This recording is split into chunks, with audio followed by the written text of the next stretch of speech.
buenas tardes. Hoy, jueves 5 de junio del año 2025, doy inicio a la charla 119 de radiografía del imperialismo británico. Bueno, como hemos visto en la última charla, en la batalla de Quebracho Herrado, Lavalle sufrió una aplastante derrota, entre ellos porque enfrentó tropas que lo triplicaban con cabalgaduras frescas. Las fuerzas de Lavalle sufrieron 1.300 bajas entre muertos y heridos, 600 prisioneros, entre ellos varios jefes, 60 jefes y oficiales, las cuales la mayoría de ellos, como el desdichado joven Rufino Varela, que acompañó al general Eugenio Garzón cuando este fue a pedirle clemencia a Oribe por los prisioneros de Lavalle, fueron degollados. Perdió toda su artillería Lavalle en esa batalla y el parque, es decir, armamento, municiones, pólvora, es decir, eran una, no sé, ya no era un ejército, era algo que se retiraba, ya no significaba ningún peligro. Del ejército libertador hubo una gran dispersión y Lavalle empezó a marchar hacia el norte. Marchó hacia Ranchos, donde se reunió con el general Gregorio Arauz de la Madrid, quien le informó que él también había sufrido una gran deserción y por ello debían retirarse al interior. No olvídense de derrotar a Rosas, hay que huir para salvar sus vidas. Por esos días arribaron a Santa Fe los comisionados del gobernador de Buenos Aires, de Juan Manuel de Rosas, el general Lucio Mansilla, que era su cuñado, y los del almirante del almirante Macau, del francés Macau, que no era otro que el capitán Edward Halley, quien, como Lavalle no estaba ahí, informó por nota el objeto de su misión. Le escribió una nota Halley a Lavalle, que dice así: el gobierno de Buenos Aires quiere concluir la guerra que se prolongaría mientras Lavalle y sus amigos de Montevideo lo alimentasen, que las provincias argentinas perseguían un ideal distinto al de Lavalle y contaban con recursos suficientes para quitarle toda esperanza de triunfo, que se le ofrecía a Lavalle, escuchen, las seguridades y garantías que pidiese con tal que dejara las armas, pudiendo residir donde quisiese. Si no, prefería venir a Buenos Aires, donde sería reconocido en su grado y antigüedad. O sea, Lavalle, Francia garantizaba que seguía siendo general con antigüedad, sin perjuicio de ser investido en la primera oportunidad en una misión en el extranjero. Es decir, que lo iban a poner en un cargo de, no sé, diplomático, pongamos, ¿no? Eso se le ofrecía a Lavalle. Lavalle, desde su cuartel general, ignorando al comisionado de Mansilla, le respondió al capitán Edward Halley que pensaría si debía o no tratar ese arreglo. Muchos oficiales, cansados, decía: general, si usted acepta, nosotros también seguimos su suerte, podemos volver a vivir, a habitar donde quisiéramos, nadie nos va a molestar, porque esto decía ese tratado, era el tratado Arana-Macao. Percatándose de la deliberada omisión, que no quiso atender al delegado de Mansilla, Halley decidió ir solo a verle y cabalgó a su campamento. Allí mantuvieron una reunión que duró unas 2 horas, en la que Lavalle, con gran amargura, le dijo a este capitán francés, sin darle una respuesta definitiva, le habló con franqueza y le reprochó la conducta desleal de los agentes franceses quienes le habían prometido un auxilio decidido en la campaña contra Juan Manuel de Rosas, que luego no se cumplió. Es decir, en buen criollo, ustedes me usaron y ahora me tiraron. Así de simple. Félix Frías, testigo presencial de la última parte del encuentro entre Lavalle y el capitán Halley, expresó que que se consideraba amigo de Lavalle y creía que lo conocía, le ofreció, en nombre de su gobierno, una amnistía general para todo su ejército, para todos sus hombres, y para él que pasase a Francia con su familia, donde iba a recibir todos los meses una importante asignación, un salario, una jubilación si ustedes quieren, más el grado de general de Francia. Pucha, qué oferta, ¿no? General, esto se acabó, usted viene conmigo, usted y su familia pasan a Francia, donde lo vamos a nombrar general del ejército francés y le vamos a pagar por ese cargo, por ese grado. Demostrando que Halley evidentemente no lo conocía a Lavalle, este le respondió: ni siquiera comprendo cómo haya alguien que se atreva a hacerme proposición semejante. Mi honor me prohíbe aceptar las propuestas que usted me ha dirigido. Lavalle sabía que con esa respuesta había sellado su suerte. Lo iban a matar, pero él iba a morir como un soldado, como un general argentino. Se pudo haber salvado. Quizás alguno que otro pusilánime hubiera aceptado la oferta francesa. Ser nombrado general francés, cobrar un muy buen sueldo, vivir con su familia tranquilo hasta el fin de sus días, pacífico. Pero Lavalle era Lavalle, y Lavalle eso no lo aceptó. El general Lucio Mansilla, cuñado de Rosas, que era el otro delegado, el delegado de Juan Manuel de Rosas,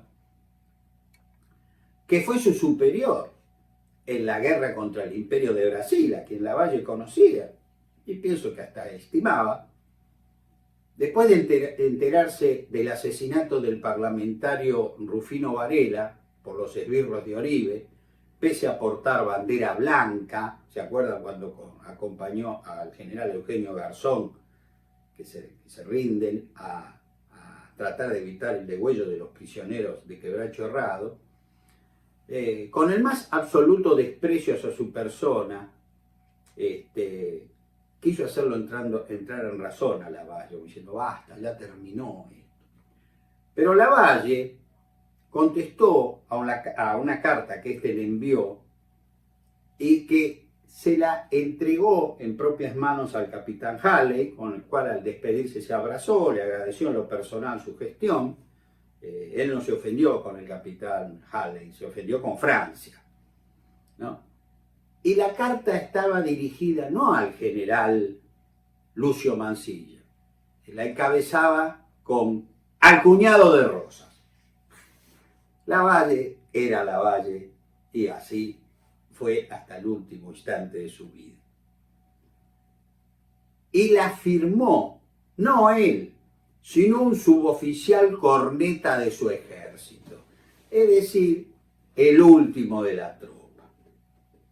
Y por supuesto le respondió negativamente todo lo que Mansilla le había propuesto, y con honestidad yo no conozco el texto, ojalá algún día lo pueda conocer, quizá alguno de los amigos que me escuchan sabe dónde puedo encontrarla o me la envía, se lo agradecería muchísimo, porque aparte de muy dolida, la ironía de Lavalle debe haber sido algo para ser leída. El general Juan Galo de Lavalle retempló con ese gesto arrogante, su desafío a sus enemigos. ¿Y por qué no? Su desafío a la muerte. La parca lo estaba buscando. Pero yo creo que habrá pensado que la guadaña podía parar un poquito, porque era un personaje verdaderamente particular. La miseria y el hambre eran las compañeras inseparables de sus fuerzas, de sus diezmadas fuerzas que se iban retirando hacia el norte. Quiso un día que cayeran en manos del ejército en retirada unas carretas con vestuarios. Lavalle mandó repartir las prendas y él presenció el reparto. Sus tropas prácticamente no tenían que ponerse, o sea, imagínense, eso fue maná del cielo, ¿no? Se ponían pinchas nuevas. De noche, ya en su carpa, fue a visitarlo su muy amigo y compañero, el coronel Estanislao del Campo, padre del poeta criollo de su mismo nombre, quien sonriendo le dijo: me extraña, Juan, que habiéndosele dado camisas a la tropa, no me hayas dado una a mí. Lavalle se lo quedó mirando. El general no le contestó de inmediato. Volvió los ojos hacia él y lo miró fijamente. Y al cabo de un rato, como quien mide una respuesta, le dijo, al mismo tiempo que se abría la casaca: mirá, Estanislao, nos hacen falta dos. Yo tampoco tengo camisa. Ese era Lavalle. Otro que hubiera hecho, de entrada, bueno, esta camisa, dos camisas son para mí, después repartan la tropa. Se repartió la tropa. Él no tomó una camisa. Esta hermosa anécdota la relató este querido amigo Estanislao del Campo y verdaderamente lo pinta como fue, con sus graves errores, con su claroscuro, fundamentalmente con esa desgraciada decisión de fusilar al coronel Manuel Dorrego el 13 de diciembre de 1828 en Navarro, pero hasta el fin de sus días Lavalle fue Lavalle. Y yo por eso, con honestidad, se habrán dado cuenta ya, mis queridos amigos, lo admiro. En este mundo tan cambiante, que hoy se dice una cosa y mañana se dice otra, hoy soy amigo de Juan, mañana soy amigo de Pedro, después soy enemigo, después voy con uno, después voy con otro. Tener un hombre así, anclado en una posición, aunque se lo pueda criticar en muchas cosas, por lo menos en mi caso, merece todo mi respeto. Reunidas las fuerzas de Lavalle y Lamadrid, acordaron dividirse para volver a reunirse tiempo después. Es decir, juntos nos vamos uno por un lado, como a la izquierda o a la derecha, después veremos qué hacemos. Mientras Lamadrid iba a Tucumán a organizar un nuevo ejército, Lavalle efectuó una operación de distracción marchando hacia La Rioja, que engañó a Manuel Oribe. Con fuerzas menguadas, sus subalternos, los coroneles Mariano Hacha y José María Vilela, fueron derrotados por las fuerzas de Oribe, muy superiores en número, pertrecho y cabalgadura, en Machigasta y en Zancala, lo que obligó a Lavalle a marchar hacia Tucumán, acordando al llegar con Lamadrid que éste pasaría a operar en la región de Cuyo. Al poco tiempo, tropas de Lavalle capturaron unos espías de Oribe y los fusilaron el sábado 31 de julio de 1841. Entre estos se encontraba el coronel Mariano Fortunato Boedo. Mariano Fortunato Boedo. Recordemos ese nombre, ese apellido, Boedo. Lavalle vuelve a ser vencido por las fuerzas de Oribe en la batalla de Famaillá, deseando enfrentar a Oribe antes que se hiciera más fuerte, como diciendo, es ahora o nunca, es cara o seca. En la noche del sábado 18 de septiembre de 1841, luego de cruzar un río, amaneció frente al enemigo que estaba en San Miguel del Tucumán, formando a sus 1500 hombres en una pampita, en un llano, comandando el centro y el ala derecha del ataque, mientras que a la izquierda se encontraba el coronel Juan Esteban Pedernera, un queridísimo amigo que había regresado del Perú, había llegado a Chile y enterado de la campaña de Lavalle, cruzó los Andes y se puso a sus órdenes. Eran amigos muy queridos, eran granaderos los dos, fueron granaderos los dos, y Juan Esteban Pedernera, se los adelanto, llegaría a ser presidente de la nación argentina. Fue el único presidente granadero que tuvimos. En esa ocasión, Pedernera tuvo un rol que lo transformó un poco en un personaje legendario, en una leyenda. Pocos minutos antes de iniciarse la batalla de Famaillá, este guerrero puntano se adelantó decidido con su caballo, con dos ayudantes hacia el ejército de Oribe. Y Lavalle, un tanto asombrado, ¿qué hace este loco, digamos? Alcanzó a preguntarle, ¿a dónde va Pedernera? Iba a los insultos, mi general. Nadie entendía nada.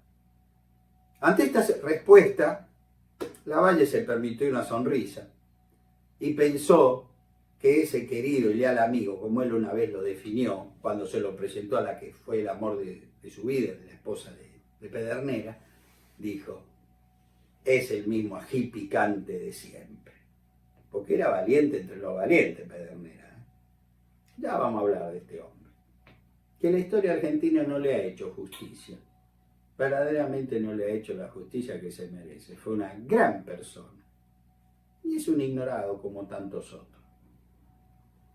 Creyendo que venía a parlamentar, el jefe de la Caballería Federal, coronel Hilario Lagos, su antiguo compañero de armas, porque esta era una guerra civil, entonces los jefes alguna vez tomaron mate juntos, combatieron juntos, durmieron juntos, pero ahora estaban enfrentados y era a muerte.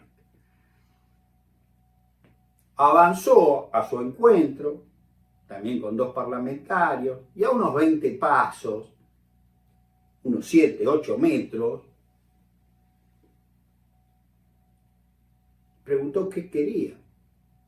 Y Pedernera, a los gritos, para que los dos ejércitos lo escucharan, se hizo un silencio, que no se cortaba el aire con una navaja,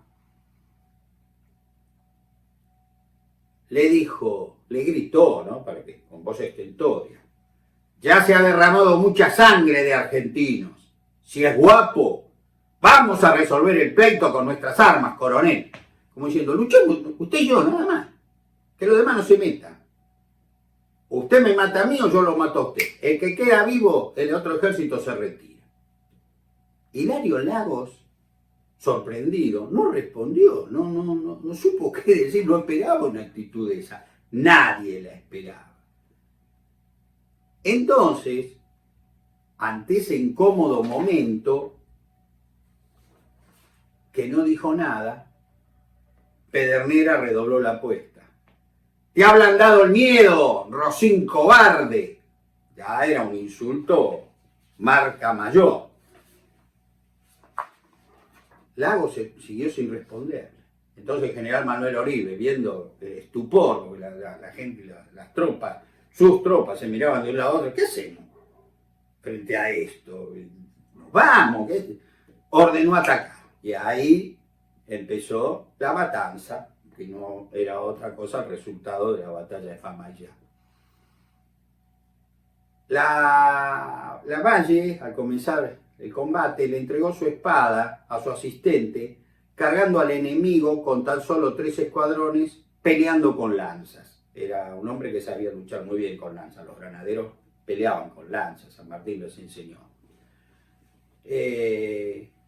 Al huir el ayudante de Lavalle, ante el pánico que le agarró por la gran ventaja federal, se le cayó dicha espada y al bajar del caballo a recogerla, este hombre fue muerto de un lanzazo y esa espada que acompañó al general Juan Galo de Lavalle por casi 20 años, desde la batalla de Pichincha en Ecuador, el viernes 24 de mayo de 1822, se perdió.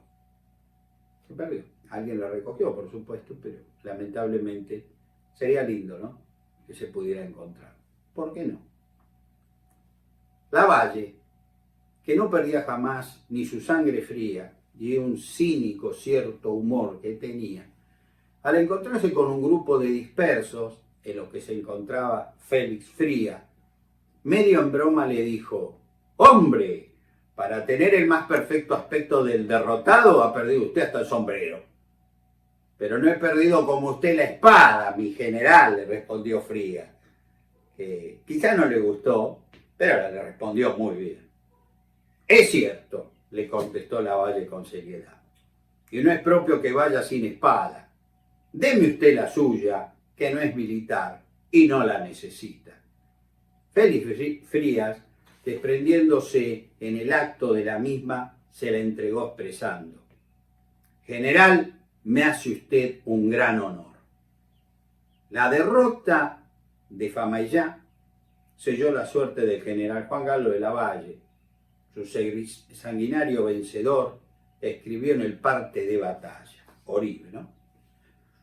El salvaje unitario asesino Juan Lavalle, con el salvaje unitario Juan Pedernera y el miserable unitario Marco Avellaneda, huyen con algunos hombres sufriendo una activa persecución. Los dos primeros lograrían eludir las partidas, mas no el tercero, el gobernador de Tucumán, Marco Avellaneda. Y esto aconteció por la traición de Gregorio Sandoval, un mulato oriental afincado en Morón, que había llegado a ser jefe de la escolta de Lavalle, pero decidió pasarse de bando con otros dispersos y sostener la causa de la federación. Es decir, con Lavalle contra Lavalle. Ya está. Y tuvo la fortuna, este traidor, de capturar una pequeña partida integrada por el gobernador Marco Avellaneda, el coronel José María Vilela, el comandante Lucio Casas, el sargento mayor Gabriel Suárez, el capitán José Espejo y el teniente primero Leonardo Sousa, a quienes entregó en persona a Manuel Oribe en la población salteña de Metán. Oribe ordenó degollarlos y mutilarlos salvajemente. Era la época. El lunes 4 de octubre de 1841, el día en que su pequeño hijo Nicolás, que no es otro que el futuro presidente de la nación, Nicolás Avellaneda, cumplía 4 años, ese mismo día, fue degollado, repito, el padre del futuro presidente Nicolás Avellaneda. Imagínense que a través de su vida, este hombre que fue un gran presidente argentino, al cual me voy a referir en su momento, un gran patriota, qué cosa tan agridulce, ¿no? Hoy es mi cumpleaños. Y hoy se cumplen tantos años que degollaron a mi papá. Qué carga, ¿no es cierto? Cuánto dolor en nuestra historia.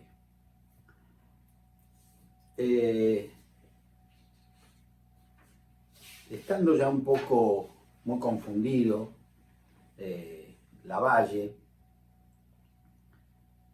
pensaba que todavía podían, con los generales José María Paz en Corrientes y Gregorio Arao de la Madrid en Cuyo, hacer algo para vencer a Juan Manuel de Rosas. Era una irrealidad, verdaderamente era una irrealidad. Preparándose a ejecutar una guerra de guerrillas zona de Salta. Llega a su campamento un indio correntino, Colón Potó, que era un enviado del general José María Paz, que atravesó solo el Chaco, el inhóspito Chaco, para decirle a los correntinos que él, José María Paz, los invitaba a pelear en su provincia contra Juan Manuel de Rosas, que él se había levantado en armas contra Juan Manuel de Rosas. Lavalle sabía que a esos hombres no les podía pedir más nada, lo habían seguido en su errante campaña, así que les dijo que los que quisieran volver estaban totalmente libres de hacerlo.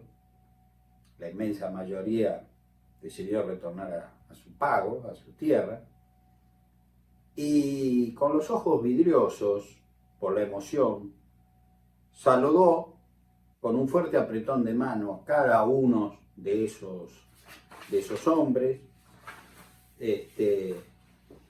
Eran 438 de la división correntina,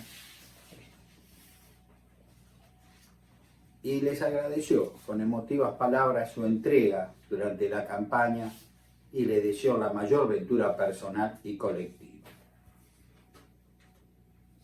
Mis amigos, llega el momento del fin de esta campaña, de esta desastrosa campaña militar, de un hombre, conducida por un hombre que verdaderamente estaba prisionero de su conciencia y que ante tantas traiciones se fue de a poco derrumbando. La muerte del general Juan Galo de Lavalle. Con el resto de sus exiguas tropas, Lavalle llegó a la ciudad de Salta, la que encontró semidesierta, pues al saberse de su derrota en Famaillá, muchos simpatizantes unitarios habían huido a Bolivia ante el temor de padecer atroces ignominias bajo el poder de Manuel Oribe, quien se decía era el comandante del ejército degollador. Calificación que no hace más que decir la verdad de lo que tristemente aconteció. Lavalle estaba agotado, enfermo, de paludismo según algunos. Era un pálido espectro de lo que había sido una vez. Vaya uno a saber cómo, en medio de circunstancias tan nefastas, encontró el consuelo en los brazos de una mujer que, para hacerlo más increíble, era la hermana de un militar enemigo, del coronel Mariano Fortunato Boedo, al que él había ordenado fusilar el sábado 31 de julio de ese año, acusándolo de ser espía de Oribe. Se trataba de Damasita Boedo, una hermosa mujer de poco más de 20 años, rubia, peinado en bandó, de ojos celestes, quien, pese a lo expresado precedentemente, quedó prendado de ese hombre mito y decidió unir su destino al gran derrotado. Los últimos 178 hombres que le acompañaban continuaron su retirada hacia Bolivia. A unas 8 cuadras del centro de la ciudad de San Salvador de Jujuy, para ser más preciso, en los tapiales de Castañeda, esa fantasmagórica fuerza levantó su campamento a las 2 de la mañana del sábado 9 de octubre de 1841. Lavalle se sentía muy mal, estaba enfermo y por eso manifestó su deseo de dormir en la ciudad. Pedernera le aconsejó no hacerlo, no era una buena idea, pero le insistió y así fue como concretó una cita con la muerte. Acompañado por 8 soldados de confianza, su ayudante Pedro Lacasa y sus colaboradores Celedonio Álvarez y Félix Fría, marchó a la ciudad de San Salvador de Jujuy y se alojó en la espaciosa casa de los Cenavilla, que contaba con un amplio zaguán, con salas a ambos lados, un patio grande con piso de laja y otro de tierra al fondo donde dejaron sus caballos. La misma estaba desocupada, pues sus dueños habían huido a Bolivia ante el temor a Oribe. Al amanecer, un centinela, al escuchar unos pasos, un centinela gritó: ¡Alto! ¿Quién vive? Pedro Lacasa, uno de los hombres que había luchado en la batalla de Chascomús, escuchó que el jefe de la patrulla enemiga le gritó: ¡Dese preso! Pero los incursores no obedecen y con el centinela entró a la casa despertando la custodia. Allí apareció Lavalle y le preguntó: ¿qué clase de enemigos son? Son unos 20 gauchos, le respondió Lacasa. Ah, no hay cuidado entonces. Vaya usted, cierre la puerta y mande ensillar, que ahora nos vemos, ahora nos hemos de abrir paso. Lavalle volvió a su aposento, se puso las botas, tomó sus armas y sombrero. Fue hacia la vieja puerta delantera que tenía varias anchas rajaduras, sin percatarse que el soldado José Bracho introdujo el caño de su tercerola, apuntó y disparó, impactándole arriba del esternón, en el cuello, muriendo en el acto. Si bien unos testigos unitarios y federales aseguran que la puerta de la calle estaba con llave, la mayoría de ellos manifestó todo lo contrario. Por su parte, la señora Josefa Egurán de Blas, que fue una de las primeras en ver el cadáver de Lavalle, ya que vivía enfrente de la casa donde éste se había alojado, expresó que vio por su ventana que le tiraron a través de la puerta abierta. Félix Frías, testigo de esos hechos, escribió: el general me había visto dirigirme al segundo patio y fue tras de mí, diciéndole al oficial de la guardia que guardara la puerta. El oficial le aconsejó que se ocultara, que él defendería la puerta. Lavalle le dijo: yo voy a salvarme por donde se ha ido Frías. Pero no lo hizo, sino que avanzó hacia el zaguán. Su valentía, probada en 100 combates, le impidió ser prudente, y por eso caminó sobre sus pasos y marchó hacia la puerta del frente, encontrando la muerte. Su cuerpo quedó tirado en el piso. Nadie se atrevió a moverlo.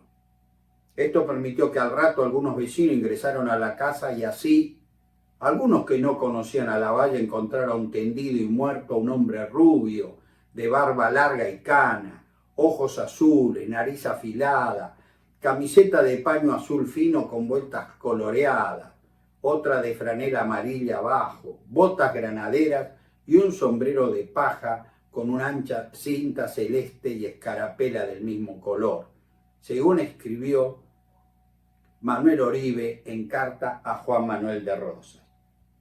El coronel Juan Esteban Pedernera se juramentó ante su cadáver que Oribe no profanaría sus restos y la cabeza de Lavalle no sería llevada a Buenos Aires como trofeo de guerra para ser entregada a Rosas, y así, con algunos hombres, lo envolvió en su poncho y al rato partieron hacia la quebrada de Humahuaca. Marcharon durante varios días, con pocas horas de descanso, para llegar a Bolivia.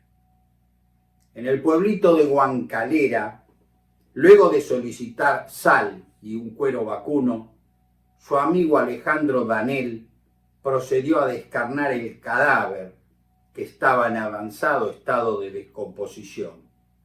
Enterró la carne y las vísceras en un corral de piedra. Sus huesos fueron lavados en un arroyo y colocados en una petaca con arena seca y caliente. Su cabeza, mojada en salmuera y miel, fue envuelta aparte, en tanto que su corazón fue puesto en un frasco de cristal y preservado con aguardiente. Su cadáver iba sobre su caballo blanco, envuelto en ese poncho, cubierto con la bandera de la patria que las damas argentinas exiliadas en Montevideo, encabezadas por Juana Manso, le entregaron al partir de la ciudad en 1839 y que él había soñado hacer ondear en la pirámide de Mayo. El general Manuel Oribe, cuyo odio a Lavalle no menguó un ápice al enterarse de su muerte, en carta escrita al gobernador de Córdoba, Manuel López, expresó: he mandado a hacer pesquisas sobre el lugar donde está enterrado el cadáver de Lavalle, para que le corten la cabeza y me la traigan. En este cuadro, en este hermoso cuadro que ustedes observan acá, se ve cómo es el traslado de los restos del general Lavalle por la quebrada de Humahuaca.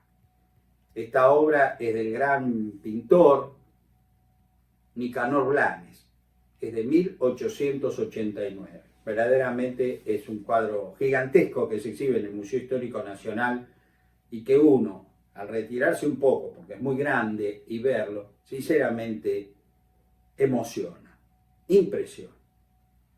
El sábado 15 de octubre de 1841, esos extenuados hombres, ejemplo sin par de lealtad a un jefe, cruzaron la frontera y entregaron sus armas a las autoridades bolivianas, las que fueron enviadas de inmediato a Manuel Oribe con la intención que éste se contentara, como diciendo, ya está, no hay más ejército, estos son asilados políticos, acá tiene el armamento que portaban, termínela.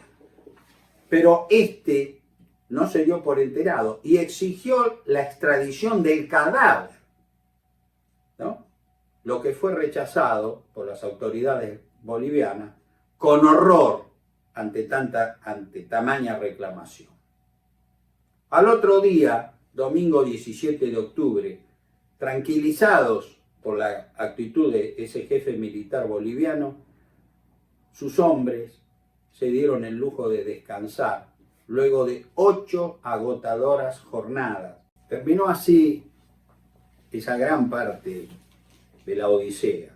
Esos hombres que se habían juramentado no permitir la profanación del cadáver, de los restos de su admirado jefe Juan Galo de Lavalle, habían cumplido. Estaban a salvo y los restos de Lavalle también lo estaban. Habían recorrido 163 leguas de ese verdadero Vía Crucis. Prácticamente marcharon con sus agotadas cabalgaduras cerca de 20 horas diarias. Se detenían a la noche un poco, pero guiados por las estrellas, seguían avanzando. Lavalle, los restos de Lavalle no iban a ser profanados. Su cabeza no iba a quedar en una pica en la ciudad de Buenos Aires, llevada en forma humillante por ese hombre ya enceguecido por el odio llamado Manuel Oribe. Y el día que pudieron descansar era el domingo 17 de octubre de 1841. Qué cosa curiosa, ¿no? Ese mismo día, el general Juan Galo de Lavalle hubiera cumplido 44 años. Increíble, ¿no es cierto? Desarmados por las autoridades bolivianas en Mojo, nos internamos con los restos de nuestro capitán ilustre, cuyos restos depositamos al pie del altar mayor de la iglesia matriz de la ciudad de Potosí. Esto lo dijo Alejandro Danel, el hombre que lo descarnó en Huancalera en su autobiografía. Alejandro Danel era francés, pero no un francés como los otros que lo traicionaron. Este era un francés de ley. Al llegar los últimos miembros de la Legión Argentina a esa ciudad boliviana, Potosí, fueron recibidos con todos los honores por el prefecto de la ciudad, don Manuel Terán, quien visiblemente emocionado al contemplar a esos valientes, recordó años más tarde Pedro Lacasa, este hombre que había luchado en la batalla de Chascomús, les expresó que a la mañana siguiente era preciso depositar los restos de un modo digno de su rango en la catedral potosina. O sea, para los habitantes de esa ciudad, da cristiana sepultura los restos del general Juan Galo Lavalle en la catedral de Potosí era un altísimo honor. El perdón, no es la catedral, iglesia matriz, me corrijo. El lunes 18 de octubre tuvo lugar la tocante ceremonia de inhumación de sus restos. El prefecto Manuel Terán, escoltado por un batallón del ejército boliviano con uniforme de parada y todas las corporaciones potosinas, fueron a la posada donde se alojaron los proscriptos que custodiaban los restos del general Lavalle, y de ahí se pusieron en marcha en un numeroso y silencioso cortejo hacia la iglesia matriz para darle cristiana sepultura. Mis amigos, no puedo terminar por falta de tiempo con este tema hoy, lo voy a hacer en la próxima charla, pero desde ya les quiero decir que allí no permanecieron por mucho tiempo los restos de Lavalle. Esa es una hermosa historia que me voy a permitir contársela con lujo de detalles en la próxima charla. Como siempre, han sido ustedes muy amables. Espero que esto que acabo de contarles haya sido de su agrado. Muy buenas tardes.